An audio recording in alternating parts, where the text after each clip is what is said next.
శ్రీ గురుభ్యో నమ. శ్రీ మహాగణాధిపతయే నమ. మనకి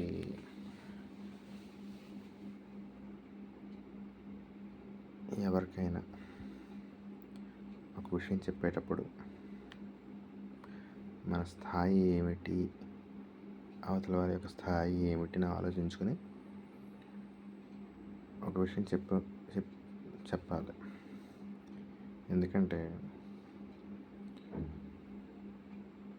ఒక మహారాజు దగ్గరికి వెళ్ళి ఒక బంటు, రాజా పాలన ఇది, రాజా ఈ విధంగా ఉండాలి అని చెప్పే రైటు ఎప్పటికీ ఉండదు, అస్సలు ఉండదు. రాజు ఎప్పటికీ రాజే, బంటి ఎప్పటికీ బంటే. మీకు బాగా అర్థమైంది అనుకుంటున్నాను. మన జీవితంలో చాలామంది బంట్లు మనకి చెప్పడానికి ట్రై చేస్తూ ఉంటారు.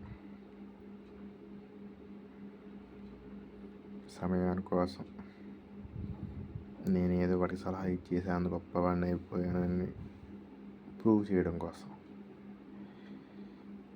రాజు ఎప్పుడు బంటు కాలేడు, ఆ అవసరం కూడా లేదు. రాజు ఎప్పుడు రాజులాగానే ఉంటాడు. ఎప్పుడైనా ఒకసారి మబ్బులు కమ్మచ్చేమో, కానీ రాజు క్యారెక్టర్లో ఎప్పుడు రాజుగానే ఉంటాడు, బతకడం రాజుగా బతుకుతాడు. బంటు ఎప్పుడో పొరపాటున ఒక్కసారి ఏనుగు ఎక్కచ్చు, జీవితాంతం ఏనుగు మీద ఉండలేడుగా. శుభం.